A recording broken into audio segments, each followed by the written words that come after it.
Hello बच्चों, welcome to Unacademy and welcome to let's crack 9th and 10th channel, जहां पर हम लोग पढ़ते हैं best educators, best content and a great learning experience.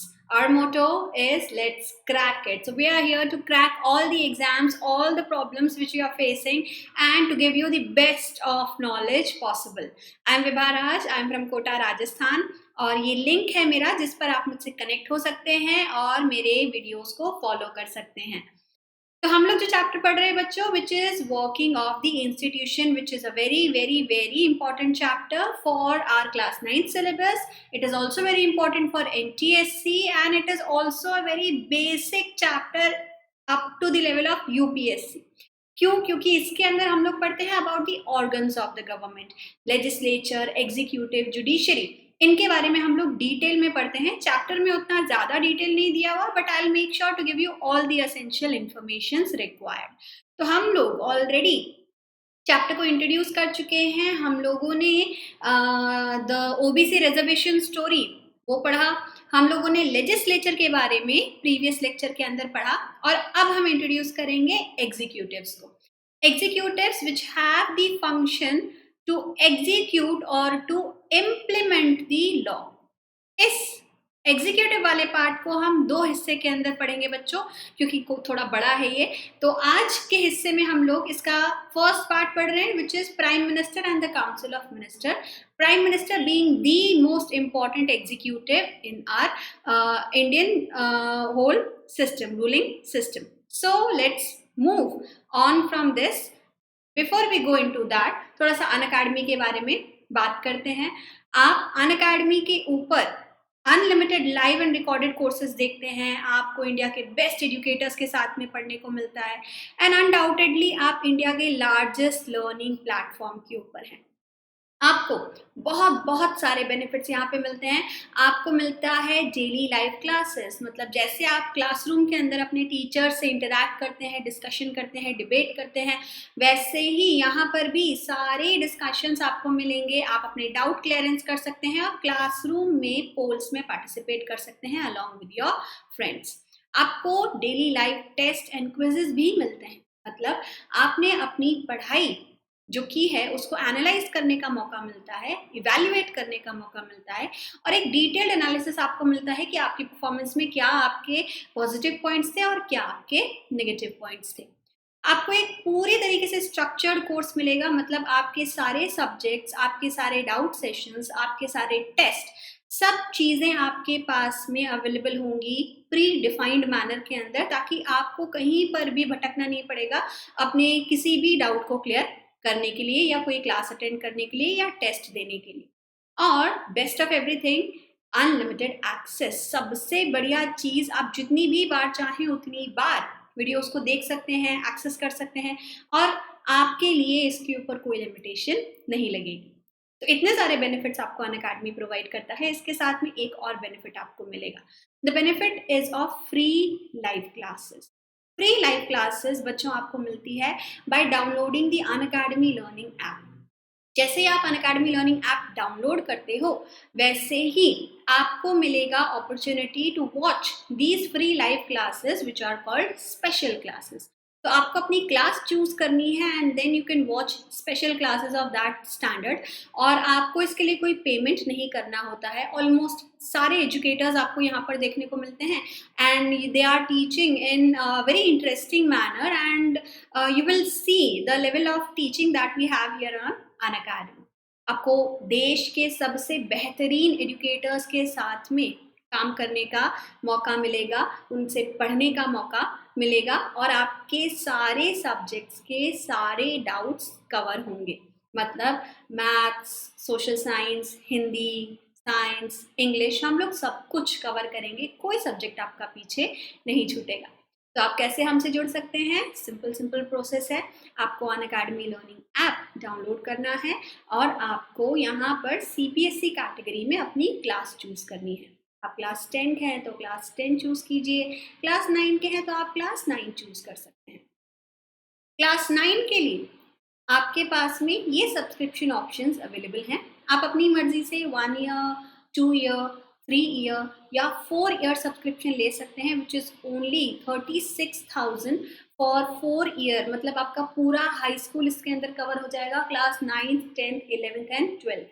4 साल का आपका कोर्स कवरेज हो रहा है एट ओनली ₹36,000। आप 10th क्लास का सब्सक्रिप्शन अगर लेना चाहते हैं तो 10th क्लास के सब्सक्रिप्शन के भी प्राइसेस यहाँ पे अवेलेबल हैं। आप 1 ईयर सब्सक्रिप्शन ले सकते हैं 13,500, 2 year subscription 22,500 and 3 year subscription 28,800 के अंदर आपको मिल रहा है। एंड जो प्राइस आप यहाँ पे देख रहे हैं ये सारी डिस्काउंटेड प्राइस है। अगर आप VRCBSE कोड का इस्तेमाल करते हैं तो आपको ये डिस्काउंट मिलता है और आप 10% ऑफ वाला जो अमाउंट है उसको पे करते हैं। तो जो अमाउंट आपको यहाँ नजर आ रहा है ये पूरा डिस्काउंटेड प्राइस है, अ discount which will get by using the code VRCBSE। तो याद रखिएगा इस कोड को, राइट। चलिए अब हम शुरू करते हैं। Prime minister and the council of ministers in the executives part. Executives वो होते हैं जो कानून बनने के बाद, कानून बनाने की जिम्मेदारी किनकी थी? लेजिस्लेचर की थी। तो कानून बनने के बाद अब हमारा काम पड़ रहा है कानून को इम्प्लीमेंट करने का, और कानून को इम्प्लीमेंट करना उतना ही इम्पोर्टेंट है जितना कानून को बनाना। तो हमको रिस्पॉन्सिबल लोग चाहिए इस काम को करने के लिए। And in the whole scale of the executives हमको बहुत इंपॉर्टेंट पोजीशंस देखने को मिलती हैं। At different levels of the government, various functionaries help the elected representatives take day-to-day decisions but do not exercise supreme power on behalf of the people. All these functions are collectively known as the executives. कि किसी एक जगह पर अगर चुनाव हुए हैं और उस चुनाव के अंदर, सपोज इस ब्लॉक में चुनाव हुए हैं और उस चुनाव के अंदर हमने ए पर्सन को इलेक्ट किया है, और जो भी कानून सेंटर में बनेगा उस कानून को इस जगह पर इम्प्लीमेंट करने की जिम्मेदारी किसकी आएगी? इस नेता की आएगी जिसको जनता ने चुना है, ठीक है।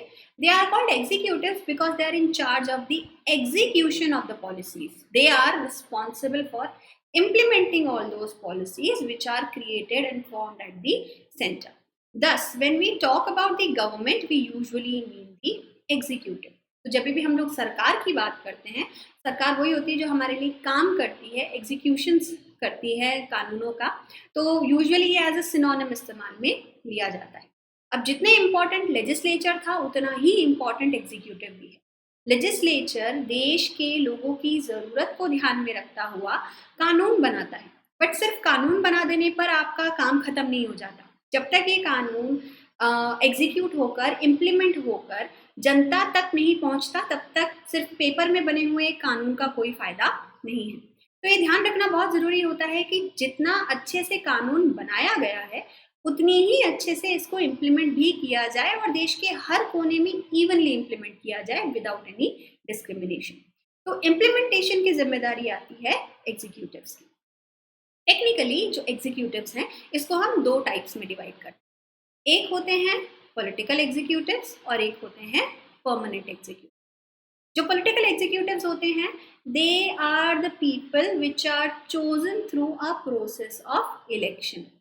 जो हम जनरल इलेक्शंस के अंदर चुनाव में हिस्सा लेते हैं और किसी एक नेता को वोट डालते हैं और इनको गद्दी पर बिठाते हैं, इनको जिम्मेदारी देते हैं हमारे लिए डिसीजन लेने की। These people are known as political executives which are elected through a process of voting. तो मतलब पॉपुलर सपोर्ट जो है वो किनके पास में होता है? पॉलिटिकल एग्जीक्यूटिव्स के पास में। ऑन द अदर हैंड दूसरा हिस्सा होता है परमानेंट एग्जीक्यूटिव्स। परमानेंट शब्द से ही हमको पता चल जाता है that these positions are fixed. यहाँ पर क्या है? आपकी पोजीशन फिक्स्ड है, लॉन्ग टर्म के लिए है और आपको हटाया नहीं जा सकता। पॉलिटिकल एग्जीक्यूटिव्स हम सभी को पता है उनका टेन्योर होता है मैक्सिमम 5 ईयर्स। अगर एक बार आप चुनाव जीत कर आ गए तो पॉलिटिकल एग्जीक्यूटिव्स जो हैं वो 5 साल तक आपके ऊपर रह सकते हैं। But on the other hand जो परमानेंट एग्जीक्यूटिव्स होते हैं ये वो लोग होते हैं जो सिविल सर्विसेज के अंदर होते हैं। सिविल सर्विसेज का हिस्सा बनने के लिए आपको एक लेवल ऑफ एजुकेशन अटेन करना पड़ता है। आपको एग्जाम्स क्रैक करने पड़ते हैं, आपको इंटरव्यूज क्रैक करने पड़ते हैं, और उसके बाद आपको जो पोजीशन है वो मिलती है. Once you have acquired, you have proven your mettle and you have acquired that position, then you are there as long as the job requires you. Usually जो retirement age होती है वो 60 years होती है. तो आप 60 साल की उम्र अचीव करने तक उस पोस्ट पर बने रहेंगे, एंड नो मैटर जो रूलिंग पार्टी है वो चेंज भी हो जाए, उससे आपको कोई फर्क नहीं पड़ता है. ठीक है. These officers work under political executive and assist them in carrying out the day-to-day administration. जो सिविल सर्वेंट्स होते हैं, IAS ऑफिसर्स होते हैं, IPS ऑफिसर्स होते हैं, जो नेताओं को काम करने में हेल्प करते हैं, they are called permanent executive. अब ये दोनों जो हिस्से हैं ये एक दूसरे को मदद करते हैं. Who is more powerful? हम अगर दोनों पोजीशंस को देखें, अगर एक IAS ऑफिसर है और एक पॉलिटिकल लीडर है या नेता, मैं लिख देती हूँ यहाँ पर, एक नेता है, तो आप इन दोनों में से ज्यादा पावरफुल किसको कंसिडर करेंगे? इन दोनों को थोड़ा सा हम कंपेयर करते हैं. To be a civil servant or to be an IPS and IAS officer, you require education, you require skill, and you require definitely better knowledge of your work. On the other hand, to be a neta, there is no education criteria, there is no as in skill set which is required, and knowledge का भी कोई judgement नहीं हो सकता. तो अगर इस base पर हम कंपेयर करते हैं कि एक IAS ऑफिसर ज़्यादा बेहतर एग्जीक्यूटिव है और इसके पास में ज़्यादा पावर होनी चाहिए, या एक नेता के पास में ज़्यादा पावर होनी चाहिए, तो हम सभी का एक जो इंटेलिजेंट ब्रेन है वो ये कहेगा कि नहीं, बिकॉज IAS ऑफिसर पढ़ा लिखा है, उसने अपना स्किल सीखा है और उसने अपनी नॉलेज जो है वो प्रूव की है, तो डेफिनेटली ज़्यादा पावर किसके पास में होनी चाहिए? एक IAS ऑफिसर के पास में होनी चाहिए. बट एक्चुअली में बिल्कुल उल्टा होता है. जो नेता है उसके पास में जो पावर है वो ज़्यादा होती है. Why? Because these are the people, the neta, the leaders are the people who are elected by the people and empowered to exercise the will of the people on their behalf. IAS जो व्यक्ति होगा उसको जनता ने नहीं चुना है. हाँ, आप इंटेलिजेंट हैं, आपके अंदर स्किल सेट है, लेकिन आपको जनता ने नहीं चुना है अपने डिसीजन लेने के लिए. जनता ने किनको चुना है? नेताजी को चुना है.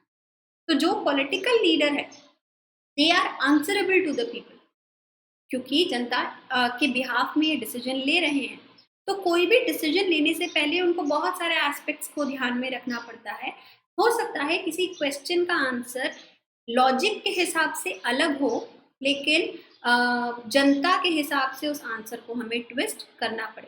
लाइक फॉर एग्जांपल कि अगर देश जो है वो वॉर सिचुएशन में जा रहा है, तो IAS शायद ये कहे कि हाँ, जनता को हमें बता देना चाहिए, लेकिन नेता शायद ये सोचे कि अगर जनता को बता दिया जाएगा तो ऐसा ना हो पैनिक जनरेट हो जाए. पैनिक जनरेट होगा तो दुकानें, पूरा व्यापार ठप पड़ जाएगा, लोगों का नुकसान होगा और उसके बहुत सारे साइड इफेक्ट्स आ सकते हैं.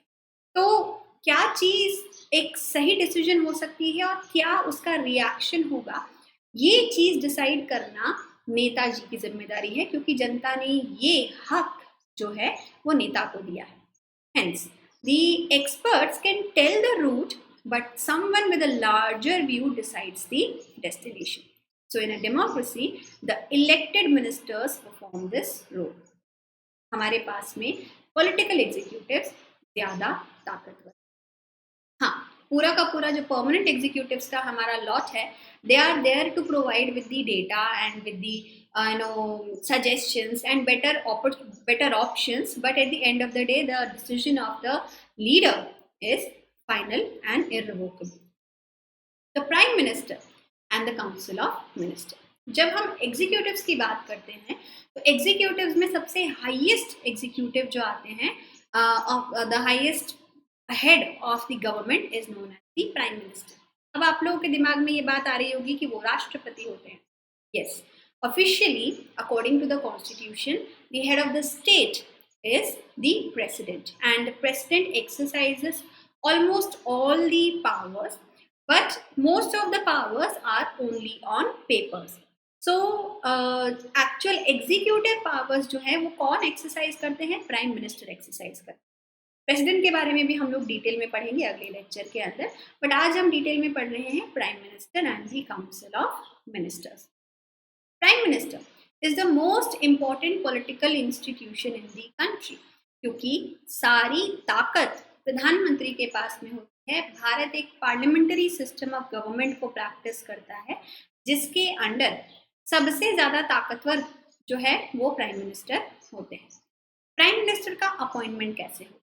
हम सभी को पता है कि लोकसभा के चुनाव होते हैं, और इन लोकसभा के इलेक्शंस के अंदर जो भी पार्टी मेजॉरिटी अटेन करती है या कोalition बनाती है, वो डिसाइड करते हैं अपने एक लीडर को to be elected as the prime minister. और जिस नेता को इलेक्ट किया जाता है by the majority party from amongst them, उनको राष्ट्रपति जो है वो शपथ दिलाते हैं ऑफ द प्राइम मिनिस्टर। ठीक है। सो जैसे अभी करंटली जो हमारी गवर्नमेंट है उसमें मोदी जी जो है वो मेजॉरिटी पार्टी के प्रमुख हैं, और उनको चुना गया उनकी पार्टी की तरफ से as to fulfil the post of the prime minister. Whereas इनसे पहले की जो हम सरकार देखते हैं, जो एक कोalition की गवर्नमेंट थी, यूपीए की गवर्नमेंट थी, जो कांग्रेस की लीडरशिप में बनी थी, उसमें मनमोहन सिंह जी को सभी कोalition पार्टीज ने मिल के चुना था कि नहीं, हमारे बीच में से मनमोहन सिंह जी जो है वो प्रधानमंत्री बनेंगे। तो इनका अपॉइंटमेंट राष्ट्रपति इनको शपथ दिलाते हैं। क्या क्वालिफिकेशंस चाहिए भारत का प्रधानमंत्री बनने के लिए? भारत में प्रधानमंत्री बनने के लिए सभी वही क्वालिफिकेशंस चाहिए जो लोकसभा इलेक्शन लड़ने के लिए आपको चाहिए होती है। मतलब आप भारत के नागरिक हो, आपकी उम्र 25 साल से ज्यादा हो, आपके ऊपर कोई क्रिमिनल केस नहीं हो, आप किसी सरकारी नौकरी के अंदर ना हो, आपको बैंक्स ने बैंकरप्ट घोषित ना किया हो, तो आप एलिजिबल होते हैं लोकसभा का चुनाव लड़ने के लिए। और हर वो व्यक्ति जो लोकसभा का चुनाव लड़ता है उसके पास में अपॉर्चुनिटी होती है to be the prime minister if they are able to attain the majority votes. Tenure, इनका जो टेन्योर है, कितने टाइम तक ये रूल करेंगे, ये एक्चुअली फिक्स्ड नहीं होता है। प्रधानमंत्री की पोजीशन तब तक ही बनी रहती है जब तक उनकी सरकार मेजॉरिटी सपोर्ट एंजॉय करती है। तो यूजुअल जो टेन्योर होता है वो 5 साल का इनका होता है, बट अगर 5 साल से पहले ही उनकी सरकार मेजॉरिटी लूज कर देती है और उनकी सरकार गिरा दी जाती है, तो टेन्योर पहले ही खत्म हो जाएगा। ठीक है। तो 5 year usual tenure, otherwise no fixed tenure. The president appoints other ministers on the advice of the prime minister. The ministers are usually from the party or the coalition that has the majority in the Lok Sabha. प्रधानमंत्री अकेले सब काम नहीं कर सकते, तो उनको काम करवाने के लिए, सपोर्ट के लिए, अलग अलग क्षेत्र में डिसीजन लेने के लिए एक टीम चाहिए। इस टीम को कहा जाता है काउंसिल ऑफ मिनिस्टर्स। तो राष्ट्रपति प्रधानमंत्री के बताने पर मिनिस्ट्रीज जो है वो अपॉइंट करते हैं और अपनी काउंसिल ऑफ मिनिस्टर्स को क्रिएट करते हैं। जो काउंसिल ऑफ मिनिस्टर्स है, ये सबसे कोर टीम होती है जो प्रधानमंत्री के साथ में मिलकर मेजर डिसीजन मेकिंग का काम करती है। काउंसिल ऑफ मिनिस्टर 60 से 80 लोगों को मिलाकर बनाई गई एक इंस्टीट्यूशन है, जिसको हम 3 हिस्से में डिवाइड करते हैं। As you can see here, इसमें सबसे इम्पोर्टेंट जो पार्ट है, इट इज द कैबिनेट। ये तकरीबन 20 से 25 लोगों को मिला के बनाया जा सकता है, और इसके अंदर सभी से ज़्यादा इम्पोर्टेंट मिनिस्ट्रीज होती हैं। फॉरेन मिनिस्ट्री हो गई, डिफेंस मिनिस्ट्री हो गई, एग्रीकल्चरल मिनिस्ट्री हो गई, ह्यूमन रिसोर्स हो गया, ये सारी मिनिस्ट्रीज कैबिनेट के अंदर आती हैं। और जो भी डिसीजन लिया जाता है करंट गवर्नमेंट के द्वारा, वो डिसीजन कैबिनेट की अप्रूवल से लिया जाता है।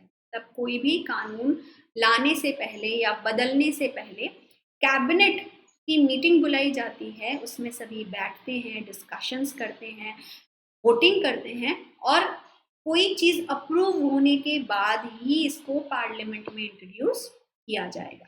ठीक है, कैबिनेट सभी से इम्पोर्टेंट ज़्यादा part of the council of minister है।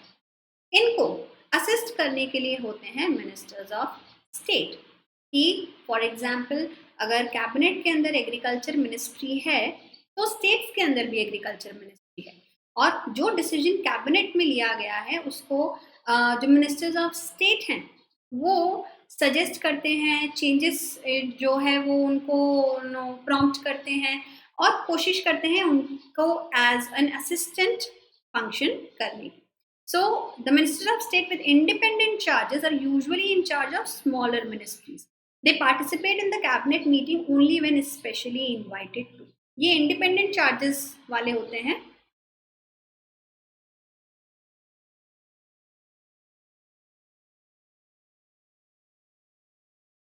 जैसे कोल मिनिस्ट्री हो गई, पेट्रोलियम मिनिस्ट्री हो गई, these ministries are individual. So until unless इनकी मिनिस्ट्री से रिलेटेड कोई काम या कोई डिसीजन लिया जा रहा है तब तक इनको मीटिंग्स में नहीं बुलाया जाता, otherwise they are there to assist the cabinet ministers. Third is the deputy ministers. They are there to assist the ministers of state with independent charges and the cabinet as well. तो 3 layer के अंदर हम council of minister को divide करते हैं और सबसे important इसका जो हिस्सा है वो कैबिनेट मिनिस्ट्री आती है। जो काउंसिल ऑफ मिनिस्टर है, या इनफैक्ट काउंसिल ऑफ मिनिस्टर को कभी कभी सिनोनिम के तौर पर कैबिनेट भी कहा जाता है। जो कैबिनेट है वो कलेक्टिव रिस्पॉन्सिबिलिटी को होल्ड करती है। कलेक्टिव रिस्पॉन्सिबिलिटी से मतलब है बच्चों कि कोई भी डिसीजन अगर लिया गया उसको पहले तो काउंसिल ऑफ मिनिस्टर्स आपस में डिस्कशन करेगी। Suppose for example 20 people voted for any respective law, इसमें से 15 लोगों ने उसके लिए यस बोल दिया एंड 5 लोगों ने उसके लिए नो बोल दिया। जब 15 और 5 का प्रपोर्शन हम देखेंगे तो ऑब्वियसली 15 लोग जिन्होंने यस बोला उनका डिसीजन मान लिया जाएगा और मेजॉरिटी डिसीजन के हिसाब से जो भी कानून का प्रपोजल आया वो पास हो गया।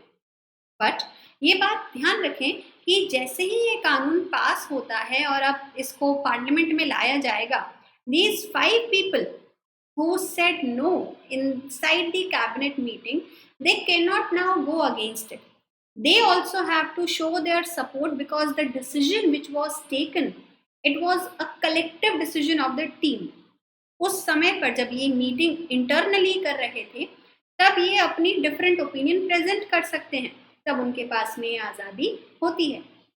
लेकिन जब पूरी कैबिनेट ने मिलकर एक डिसीजन ले लिया है तो आप बाहर जाके अपने डिसीजंस को चेंज या उसके खिलाफ नहीं बोल सकते हैं। और अगर कोई भी नो कॉन्फिडेंस मोशन आया है या फिर पार्लियामेंट जो एग्जिस्टिंग कैबिनेट है उसकी मेजॉरिटी के ऊपर क्वेश्चन रेज करती है तो एक साथ पूरी काउंसिल ऑफ मिनिस्टर डिसॉल्व होती है। कोई एक या 2 मिनिस्टर जिसके ऊपर ब्लेम लगा है सिर्फ उसको नहीं रिमूव किया जाता। अगर मेजॉरिटी जाएगी तो पूरी काउंसिल ऑफ मिनिस्टर एक साथ डिसॉल्व होगी। So the cabinet works as a team. The ministers may have different views and opinions, but everyone has to own up to every decision of the cabinet. No ministers can openly criticize any decision of the government, even if it is about another ministry or department. आप एक बार internal meeting के बाद बाहर निकलेंगे तो सब एक ही team का हिस्सा हैं और जो चीज़ पास हो गई उसको सभी लोग अप्रूव करेंगे, आप क्रिटिसाइज नहीं कर सकते।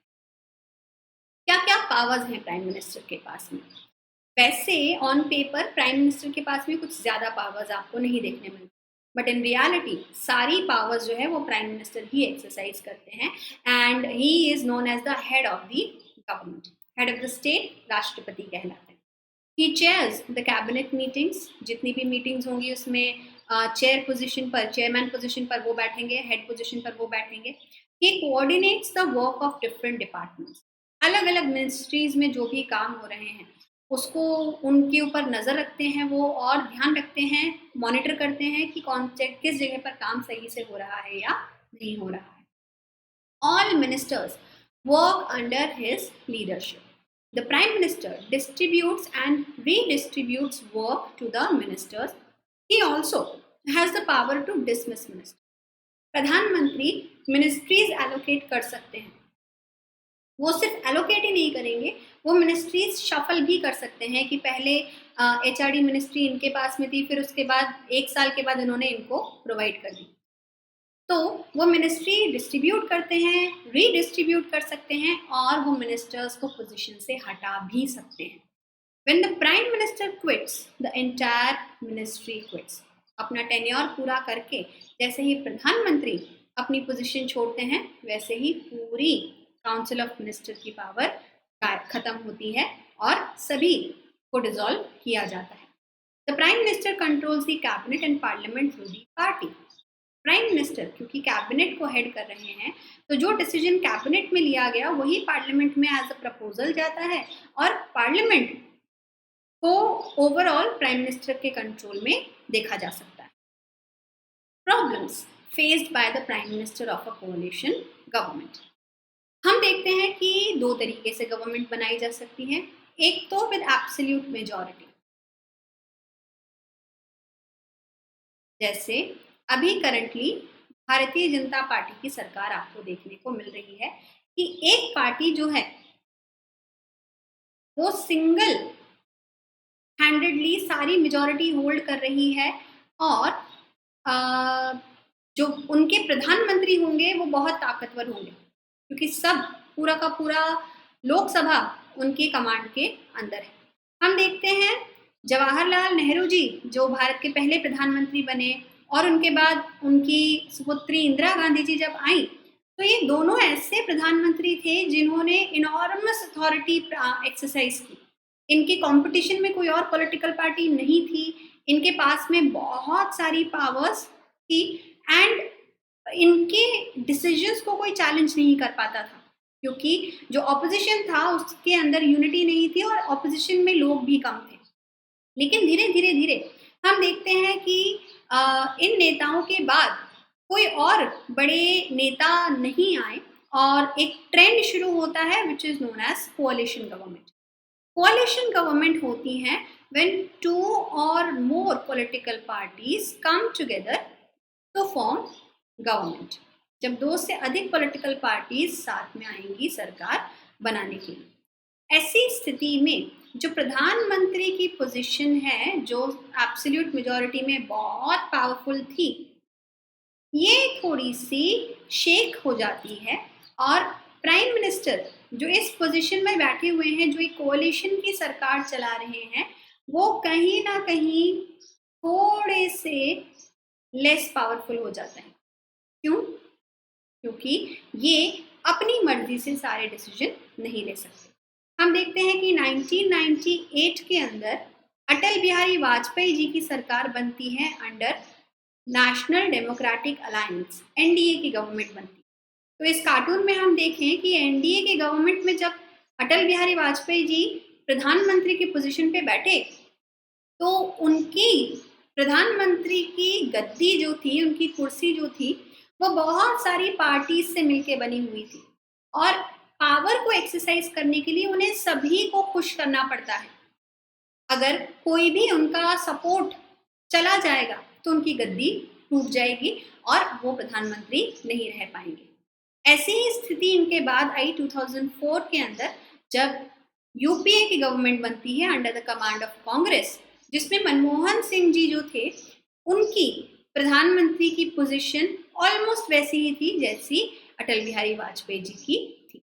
तो he or she as a prime minister of the coalition government has to accommodate different groups and factions in his party as well as among alliance partners. He or she also has to heed to the views and positions of the coalition partners and other parties on whose support the survival of the government depends. तो आपको हर party की बात सुननी पड़ेगी, उनके suggestions को ध्यान देना पड़ेगा। आप निगलेक्ट नहीं कर सकते हो क्योंकि अगर इनका सपोर्ट चला गया तो आपकी सरकार चली जाएगी। तो दोनों की पोजीशंस के अंदर कितना डिफरेंस आ जाता है। तो हम लोगों ने आज के लेक्चर में देखा बच्चों कि एग्जीक्यूटिव्स में प्रधानमंत्री क्या पोजीशन होती है, कैसे काउंसिल ऑफ मिनिस्टर्स उनको सपोर्ट करते हैं और किस तरीके से एक एब्सोल्यूट मेजॉरिटी वाली सरकार के प्रधानमंत्री और एक कोalition गवर्नमेंट के प्रधानमंत्री के बीच में उनकी पावर्स के अंदर डिफरेंस होता है। अगली क्लास के अंदर हम लोग राष्ट्रपति के बारे में पढ़ेंगे। राष्ट्रपति जो देश के प्रमुख हैं, फर्स्ट सिटीजन हैं, उनका अपॉइंटमेंट कैसे होता है, क्या क्वालिफिकेशंस हैं और उनके पास में क्या क्या पावर्स हैं, ये हम लोग पढ़ेंगे अगले लेक्चर के अंदर। So join us on Telegram app. आपको टेलीग्राम ऐप डाउनलोड करनी है। ये जो लिंक है ये स्पेस के अंदर आपको डालना है और ज्वाइन के ऊपर क्लिक करना है आपको। जैसे ही आप ये करेंगे तो आपको सारे लिंक्स मिल जाते हैं हमारी डे टू डे क्लासेस के। इस चैनल को ज्वाइन करके आपको बहुत फ़ायदा होगा क्योंकि आपको फिर क्लास ढूंढनी नहीं पड़ेगी। सारे लिंक्स डेली बेस पर यहाँ पर शेयर किए जाते हैं बाय द टीचर्स। यहाँ रिमाइंडर्स डाले जाते हैं so that you don't miss your favorite classes. So I hope you understand everything and like the video, share it, and don't forget to subscribe to Unacademy Let's Crack 9th and 10th channel and use the code VRCBSC to get your 10% discount.